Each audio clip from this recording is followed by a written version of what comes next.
कहानी ये है कि एक व्यक्ति के यहाँ एक बकरा पला था और एक मुर्गा पला था। तो उसके यहाँ रिश्तेदार आए तो बकरे को हलाल कर दिया गया और रिश्तेदारों की खूब खातिर की गई। मुर्गे ने जब ये नज़ारा देखा तो बहुत दुखी हुआ। दुखी इस बात पर हुआ कि वो जो मालिक था वो अपने बकरे को और मुर्गे को बहुत प्यार करता था, लेकिन एक दिन बकरे को हलाल कर दिया। तो मुर्गा दुखी रहने लगा। तो मुर्गा बोला, मालिक जब उसको आया पुचकारने खिलाने, तो मुर्गा बोला कि आप एक दिन हमको भी हलाल कर दोगे।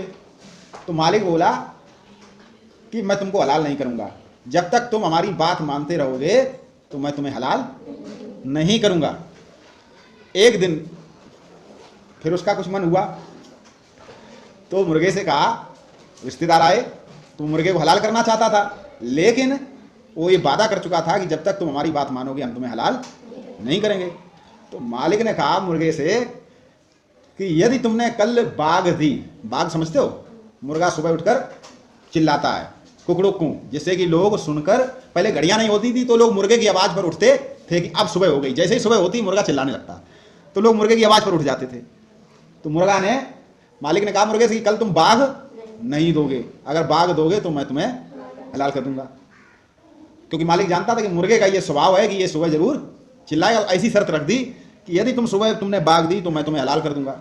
तो मुर्गे ने सोचा कि ये तो बड़ा संकट, तो बोला ठीक है। उसने कहा कि उसने ध्यान रखा, बोला कल हम बाघ नहीं देंगे। तो दूसरे दिन मुर्गा शांत रहा, उसने बाघ नहीं दी, बच गया।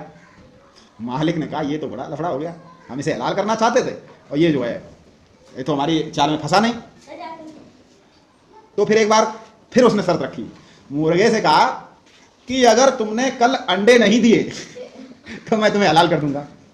अब मुर्गा बिल्कुल, भाई अंडे तो मुर्गी देती, मुर्गा कहां से अंडे दे, बेचारा जो है दूसरे दिन हलाल कर दिया गया। तो जैसे ही उसका मालिक उसके पास छुरे को लेकर आया तो मुर्गे ने सोचा कि काश जब इसने ठानी लिया था हमें हलाल करना तो फिर हम बच नहीं सकते थे, काश कल हमने बाघ दी होती जो मेरा धर्म था। कम से कम लोग ये तो नहीं कहते कि मुर्गा अपने धर्म से, अपनी जान बचाने के लिए अपने धर्म से पीछे हट गया, मुझे तो हलाल ही होना था, इससे अच्छा क्या था, हमें बाघ देनी चाहिए थी। अब लोग आगे कहेंगे कि मुर्गा था लेकिन उसने अब बाघ अपनी जान बचाने के लिए अपने धर्म से पीछे हट गया और उसने बाघ नहीं दी। इस कहानी से हमें यह शिक्षा मिलती है कि हमें इतना लोभी और लालची भी नहीं होना चाहिए कि जो हमारा धर्म है, जो हमारा कर्म है, मुझसे पीछे हट जाएं। क्योंकि यदि तुम्हारा कुछ नुकसान होना है, कुछ विपत्ति आनी है तो वो आके ही रहेगी। तो हमें हमेशा अपने धर्म का पालन करते रहना चाहिए। कहानी अच्छी थी तो तालियां बजाओ।